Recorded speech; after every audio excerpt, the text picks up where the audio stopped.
राम राम। शरणों सतगुर ध्याल को, मुख हृदय हरि नाम। नित प्रति संगत सादगी, आजीवन मोक्ष सुख राम। राम राम। हमारा सतगुरु सुखराम जी महाराज के ग्रंथ में गुरु शिष्य का संवाद चल रहा है। संवाद यानी कि ज्ञान चर्चा। गुरु और शिष्य के बीच में ज्ञान चर्चा चल रही है। शिष्य अपने सतगुरुदेव से अनेक तरीके के प्रश्न पूछ रहा है कि सबसे पहले तो उसने ये कहा कि हे सतगुरुदेव, मुझ पर ये कृपा करिए कि मेरे अंदर के जो भरम है, कर्म है, जो मेरे अंदर राग द्वेष है, इन सब को मिटाइए। और फिर मुझे कृपा करके संसार में ये जो इतना ज्ञान है, उस ज्ञान को खोल खोल कर बताइए। क्योंकि छिपा हुआ ज्ञान कुएं के जल की तरह होता है। लेकिन हे सद्गुरुदेव, आप समर्थ हैं, तो आप इस सारे ज्ञान को खुले जैसे जलाशय होता है उस तरीके से कर दीजिए। जैसे सरोवर में से पशु पक्षी मनुष्य सब जल पी सकते हैं। और अगर कोई पात्र भी नहीं होगा तो मनुष्य भी हाथ में जल लेकर उसको पी सकता है और अपनी प्यास बुझा सकता है। तो हे सतगुरुदेव, आप सारे ज्ञानों का मुझे निर्णय करके बताइए, उनका भेद बताइए, विधि बताइए, साधना का मार्ग बताइए, फिर फल पदवी सब कुछ बताइए। तो जब सतगुरु इतना समर्थ होंगे, तभी तो वो भांति भांति से सारे ज्ञानों का निर्णय करके बताएंगे। क्योंकि संसार में एक ज्ञान नहीं है, अनेक तरीके का ज्ञान है, जिसमें से 5 बताए गए हैं। मत ज्ञान, श्रुत ज्ञान, अवध ज्ञान, मन परचे ज्ञान और केवल्य ज्ञान। तो मत ज्ञान अपनी मति, अपनी बुद्धि के अनुसार मनुष्य निर्णय कर लेता है कि मैं जो कर रहा हूं सो सही है, मैं किसी का बुरा नहीं चाहता, मैं सबसे नम्रता रखता हूँ, मीठा बोलता हूँ, मैं सब कुछ शुभ शुभ कार्य करता हूँ। तो उसने अपनी मति तो बहुत अच्छी कर ली, और अपने मन के हिसाब से, मति के हिसाब से वो समझता है कि मैं परमात्मा में मिल जाऊंगा। लेकिन ये भी एक तरीके का भ्रम है। फिर कहा श्रुत ज्ञान, यानी ज्ञान को, ग्रंथों को, वेदों को, शास्त्रों को पढ़ लिया, सुन लिया और फिर दूसरे को बता दिया। तो वो सोचता है, ज्ञान कथकर ज्ञानी सोचता है कि मुझे सब पता है, मुझे ज्ञान की समझ आ गई है, तो मैं परमात्मा में मिल जाऊंगा। और अवध ज्ञान, जिसमें आगे पीछे की सूझती है, रिद्धि सिद्धियां प्रकट हो जाती हैं। कि जैसे शंकराचार्य थे, उनको 7 जन्म आगे के 7 जन्म पीछे के सब सूझती थी।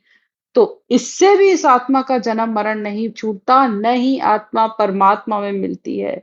फिर कहा मन परचे ज्ञान, तो मन परचे ज्ञान भी रिद्धि सिद्धाइयां प्रकट हो जाती हैं। किसी का भला करने में तो किसी का बुरा, यानी किसी का भला करने जाते हो तो उसके पीछे बुरा हो ही जाता है।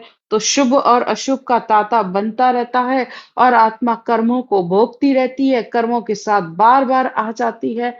तो इस ज्ञान से भी इस आत्मा का जन्म मरण नहीं छूटता। चाहे कितने ही बड़े चमत्कार क्यों ना हो, कितनी ही सिद्धाइयां क्यों ना प्रकट हो जाएं, तब भी इस आत्मा का परमात्मा में मिलने का ये ज्ञान नहीं है। ये सारे चारों ज्ञान इस शरीर तक के हैं। इसीलिए तो कहा सुरगुण सुख है। जो तुम सुरगुण भक्ति कर रहे हो, श्वास श्वास में कर रहे हो, शंखनाल की भक्ति कर रहे हो, तो वो सुख की है। लेकिन निर्गुण से जन्म मिटता है। तो निर्गुण की भक्ति बंकनाल की भक्ति है, चौथे लोक की भक्ति है, और श्वास और प्रश्वास की भक्ति है, जिसमें ब्रह्म का नाम राम लिया जाता है। तो इस तरह सतगुरुदेव सारी भक्तियों का निर्णय कर रहे हैं। तो जब इतना समर्थ गुरु होगा, तभी तो ये सारे ज्ञानों का निर्णय करके बता पाएगा। क्योंकि समर्थ गुरु होए ज्ञान की कसर न राखे, आद अंत की बात ताए ले भिन्न भिन्न भाखे। तो जब केवली भगवंत औधाधारी संत संसार में आते हैं, तो वो परमात्मा में मिलने के लिए कोई कसर बाकी नहीं रखते। अनेक तरीके से, भिन्न भिन्न यानी अनेक तरीके से, उदाहरणों से, आदि से लेके अंत तक का सारा ज्ञान बताते हैं। वो ये भी बताएंगे कि सबसे पहले इस भक्ति को किसने शुरू किया। आद भजो ऋषभ देव, अंत भजो महावीर। आदि में यानी सतयुग में भगवान ऋषभ देव से लेकर और अंत यानी कलयुग के जो ऋषि थे, संत थे, महावीर भगवान, जो संत यानी जो 24 तीर्थंकरों तक भी ये भक्ति थी, सब केवली संत थे और उनके साथ अनेक आत्माएं मोक्ष में गई।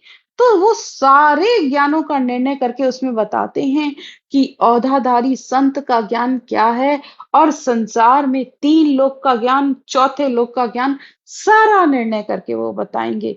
तभी तो तुम्हारी उलझने और तुम्हारे भरम खत्म होंगे।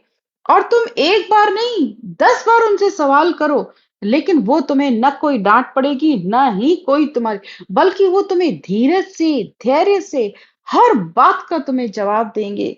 शिष भूजे 100 भार, झलक ऊनो नहीं होवे, धीरज सू दे ज्ञान, भरम शिष्य का सब ही खोवे। तो सतगुरु ऐसा होना चाहिए जो शिष्य 100 बार भी पूछे, 1000 बार भी प्रश्न पूछे ना, तो भी उसको ये नहीं होना चाहिए कि या इतना क्यों पूछ रहे हो, इतना क्यों जानना है, जब पहुंचोगे तब ये सब समझ में आ जाएगा। ऐसे जवाब नहीं मिलते हैं वहां पे। वहां तुम्हें हर बात का तुम्हें जवाब मिलेगा, और धीरज से वो बिल्कुल तुम्हें सारा ज्ञान बताएंगे। जो भी सवाल तुम पूछोगे ना, तुम्हें भांति भांति करके समझाएंगे, और इस शिष्य के सारे भरम खत्म करेंगे। जब भरम खत्म होगे, तभी तो कर्म खत्म होंगे, क्योंकि भरम खत्म होंगे तभी तो आत्मा ये सिमरन करेगी, रटना करेगी। और जैसे जैसे सिमरन करेगी, वैसे वैसे उसके कर्मों का भी नाश होता जाएगा, क्योंकि प्रारब्ध भोगना पड़ता है। संचित कर्म जो अनंत जन्मों के हैं, वो रटना से खत्म होते हैं, और क्रियमान कर्म त्याग से खत्म होते हैं। कि आत्मा जैसे जैसे ज्ञान को सुनती है ना, तो वो अंदर से ये निर्णय लेती जाती है कि अब मैं कोई गलत कार्य ना करूं, अब कोई अशुभ विचार, अशुभ वृत्तियां, कुछ भी ऐसा कार्य ना करूं कि जिससे मेरा कर्म बंधन हो और ये आत्मा फिर दोबारा आए। तो वो धीरे धीरे सारे कर्मों का त्याग करती जाती है। इसीलिए शिष्य अपने सतगुरुदेव से प्रार्थना कर रहा है कि हे सतगुरुदेव, मुझे सारा ज्ञान बताइए। उस पर सतगुरुदेव कहते हैं, सावधान सब ही होए सुन, जो कसर कोर नहीं राखे। सतगुरुदेव कहते हैं कि हे शिष्य, चेतन होकर, सुजाग होकर सारे ज्ञान को सुनना। मैं ज्ञान को बताने में तुम्हें कोई कसर नहीं रख रहा हूं, तो तुम ध्यान से सुनो। गुरुवाच, सुन शिष्य भगत भेद सब न्यारी, नवदा नव प्रकारी, गावे सुने टहर लगताई, मूरत पूज विचारी। सतगुरुदेव बताते हैं, सबसे पहले वो नवधा भक्ति का वर्णन कर रहे हैं कि हे शिष्य सुनो, मैं तुम्हें सब भक्तियों का भेद बता रहा हूं। नवधा भक्ति 9 प्रकार की होती है, जिसमें गाते हैं, सुनते हैं, सेवा करते हैं, नम्रता रखते हैं, मूर्ति पूजा करते हैं। और आगे, श्रवण सुन ज्ञान नर सीख्या, भिन्न भाव भाव राखे, छापा तिलक गले बह माला, नाम सुरगुण नित बाके। कानों से ज्ञान को सुनकर सीखता है, बहुत छुआ-छात रखते हैं, चापा तिलक करते हैं, गले में माला पहनते हैं। ये सब सुरगुण भक्ति के वो चैन और गुण बता रहे हैं। और सुरगुण भक्ति में कोई कृष्ण को मानता है, कोई शिव को मानता है, कोई राम को मानता है, कोई माता को मानता है। मतलब सबने कोई ना कोई मंत्र धारण कर रखा है। कोई ओम नमः शिवाय कह रहा है, कोई शक्ति के 9 रूपों को मान रहा है, उनके नवरात्रे के पूजन अर्चन, अनेक तरीके से मूर्ति पूजा के साधन कर रहा है। यानी सबने कोई ना कोई अपना गुरु बनाया है, किसी ने किसी नाम को, मंत्र को ले लिया है और उसकी साधना कर रहा है। फिर सतगुरुदेव आगे नवधा भक्ति को और बताते हुए कहते हैं, भरतवास एक 11 करनी, तीर्थ धाम फिर जावे, सेवा करे सपाड़ा झललेन, चौका नित्य दिरावे।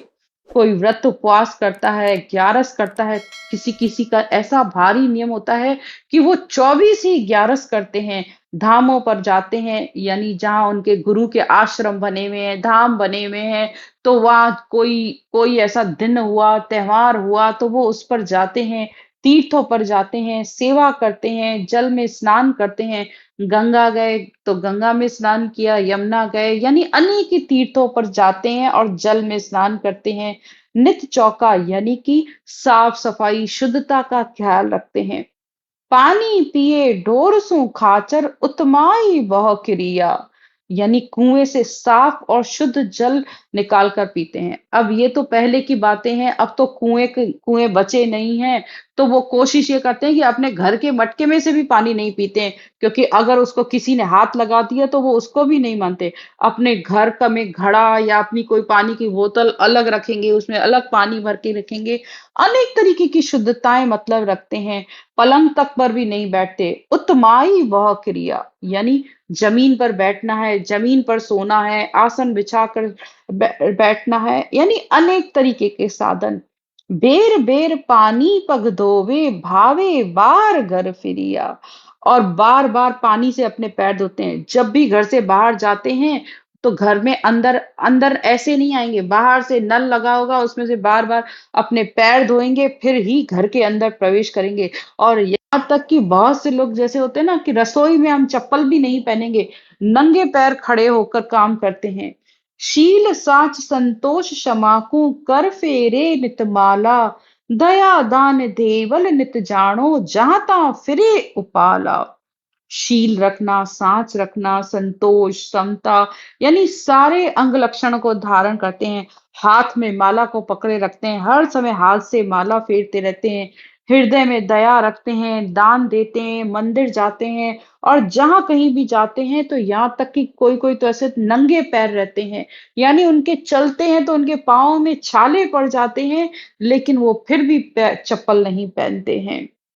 इस पर कबीर साहब के दोहे ऐसे हैं कि वो हमारे मन के कितने भरम मिटाते हैं। कबीर साहब कहते हैं कि हाथ से माला तो फेर रहे हो, लेकिन ये माला तो एक दिन टूट ही जाएगी ना। माला तो वो होनी चाहिए जो न टूटे, तोड़े न टूटे। यानी माला फेरत जुग भया, फिरा न मन का फेर, कर का मन का डार दे, मन का फेर। तो वो माला किस काम की है? सारा संसार इस हाथ से माला को घुमा रहा है, लेकिन कितने ही वर्ष तुम्हें बीत गए माला को फेरते फेरते, फिर भी इस मन में क्या परमात्मा के लिए प्रेम की जागृति हुई? क्या भाव उत्पन्न हुआ? इस मन की हलचल मिटी? मन में शांत हुआ? अगर नहीं हुआ तो फिर माला करने से तुम्हारा क्या फायदा? क्योंकि माला तो अंदर फिरनी चाहिए, इन श्वासों की माला फिरनी चाहिए। जिसको इस श्वास प्रश्वास में इस राम के नाम की माला को फेरने आ गया, तो फिर बाहर माला की जरूरत थोड़ी पड़ती है। तो माला वो होनी चाहिए न तो टूटे, और ना ही तुम कुछ करो तो वो एक सेकंड के लिए भी अटके। इसीलिए सतगुरुदेव कहते हैं, घट भीतर माला फिरे, निश दिन धारो धार, एक सूत सुख राम कहे, अटके नहीं निकार। तो इस घट के अंदर ही परमात्मा ने इस केवल्य भक्ति का ऐसा गुण दे दिया कि ये राम नाम की माला श्वास प्रश्वास में एक बार जिसकी ये चक्री चल गई, ये विधि बैठ गई, तो ये चक्री की तरह अपने आप गोल घूमती है। जैसे आपने देखा है बच्चे खेलते हैं तो डोरे के बीच में एक चॉकलेट लगा हुआ होता था पहले के जमाने में। तो जैसे ही वो उस डोरी को जरा सा भी हिलाते थे तो वो चक्री अपने आप घूमने लगती थी। तो जैसे ही इस आत्मा को परमात्मा की याद आती है, ये श्वास प्रश्वास की माला अपने आप गोल घूमती है, और वो धुन के रूप में, और ऊपर गगन मंडल में भी वो सत्शब्द ने अक्षर धुन के रूप में इस आत्मा के ऊपर हर समय बजता रहता है। नीचे श्वास में ये राम नाम की माला घूमती है, ऊपर वो धुन की माला गरजती है। तो ये है सहजता, ये है केवल्य भक्ति, जिसमें न हाथ की माला की जरूरत है, न बाहर किसी साधन और क्रिया की। सब कुछ इस आत्मा की सहज अवस्था चलती रहती है। अंदर देही मंडल में भी रटना, और बाहर ऊपर विदेही मंडल में भी रटना, यानी सुरता शब्द में लगी रहती है, मन रटना में लगा रहता है। सारे काम इसके अपने आप होते जाते हैं। फिर आगे सतगुरुदेव हमें और नवधा भक्ति का बताते हुए कहते हैं, ब्रह्मा विष्णु रुद्र जो तीनों दुविधा दोए न जाने, निंदा तजे नाम नित लेवे सबको सरस बखाने। यानी तीनों देवताओं में, ब्रह्मा विष्णु महेश में कोई भी उसका द्वैत भाव नहीं होना चाहिए कि इसको मानूंगा, इसको न मानूंगा, इसको मानूंगा, इसको न मानूंगा। नहीं, सबको ब्रह्म के रूप में एक ही माने, न ही निंदा करे, परमात्मा के नाम को ले और सबका बराबर बखान करे। ये नवदा भक्ति का गुण होना चाहिए। सेवा करे चंदन बहु चर्चे, गावे सुने सयाना, नवदा भक्ति इस विध कहिए, ए अंग सोच में आना। सदगुरुदेव कहते हैं परमात्मा की सेवा करे, उसको चंदन चढ़ाए, गुणानवाद गाए और ज्ञान को ध्यान से सुने। इसको नवदा भक्ति कहा जाता है कि पूरा जो मूर्ति पूजा बताया जा रहा है या मंत्र की जो साधना बताई जा रही है उसको अच्छे से करे।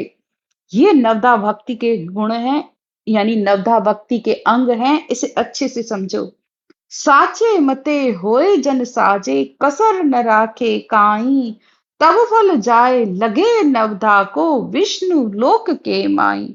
जो सच्चे मन से ये साधना करते हैं तो और किसी तरीके की कोई कसर नहीं रखते हैं, यानी अंदर तेरा मेरा कोई राग द्वेष का कोई भाव नहीं कि बाहर अंदर कुछ और बाहर कुछ, तो फिर ये नहीं भक्ति सजेगी।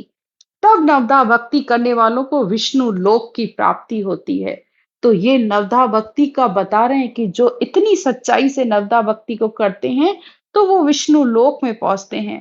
तन मन धन शीश को सौंपे, काची कदे न लावे, ए अंग मिल्या दिशो निशो दिन सूझे, विष्णु लोक नर जावे। और तन मन लगाकर पूरी तरह भक्ति करे, कोई कमी न रखे, रात दिन साधना करे, तो वो निश्चित ही वो आत्मा विष्णु लोक में जाती है। फिर सदगुरुदेव कहते हैं जिग जाप सो जोग जपीजे, चित चेतन सुध होई, गत वुकत विष्णु फल पावे, कपट न राखे कोई। किसी तरीके का भक्ति में कोई कपट नहीं होना चाहिए, न गुरु के प्रति न साधना के प्रति, कि दिखावे के लिए भक्ति कर रहे हो, कोई देख रहा है इसलिए मुंह से तुम रटना और मंत्र का जाप कर रहे हो, और जब अकेले में होते हो तो कुछ और ही कर रहे हो, या तो मोबाइल खेल रहे हो या टीवी खेल रहे हो या बातें कर रहे हो। ऐसा कपट नहीं होना चाहिए। कपटी राम न पावे साधो, कपटी राम न पावे। तो कपट करने वाले को परमात्मा नहीं मिलता है कि सिर्फ संसार में शोभा और प्रशंसा के लिए, दिखावे के लिए भक्ति, दिखावे के लिए भक्ति नहीं होनी चाहिए। भक्ति वो होती है जो अंतर में होती है और सच्ची हो। तो जिग करे, जाप करे, चित्त लगाकर शुद्ध भाव से भक्ति करे तो उसको स्वर्ग और वैकुंठ की प्राप्ति हो जाती है। इस तरह सतगुरुदेव ने हमें स्वर्ग वैकुंठ यानी कि नवधा भक्ति करने पर और उसके शुद्ध भाव से साधना करने पर स्वर्ग और वैकुंठ की प्राप्ति हो जाती है। अब कल के ज्ञान की चर्चा में हमें सतगुरुदेव ये बताएंगे कि वैकुंठ की मुक्ति भी 4 प्रकार की बताई है, जिसका वर्णन वो कल करेंगे। आज की चर्चा यहीं तक। राम राम। सिमरन की विधि। सिमरन करने का तरीका बहुत ही सरल है। सबसे पहले आप अपनी इस श्वास को समझिए। हमारी नाभि से जब हम श्वास को ऊपर की तरफ ले जाते हैं, यानी नाभि से गहरा सांस लिया और वो नाक तक गया और फिर वापस उसे नीचे छोड़ा तो वो नाभि में गया, यानी ये श्वास अंदर गोल माला की तरह हमारे अंदर घूमता है। थोड़ा सा आप इस श्वास को देखने की कोशिश करिए। गहरा श्वास लिया, जब श्वास नाभि से लिया तो उसमें आपको राम राम बोलना है, और जब छोड़ा तब भी राम राम बोलना है, वो भी कंठ और जीभ के साथ। अगर आप लोग पहली बार कर रहे हो तो जैसे अनुलोम विलोम किया जाता है, ये बस वही तरीका है। श्वास को ऊपर ले जाते हुए राम राम राम राम राम राम राम राम राम राम राम राम राम राम राम राम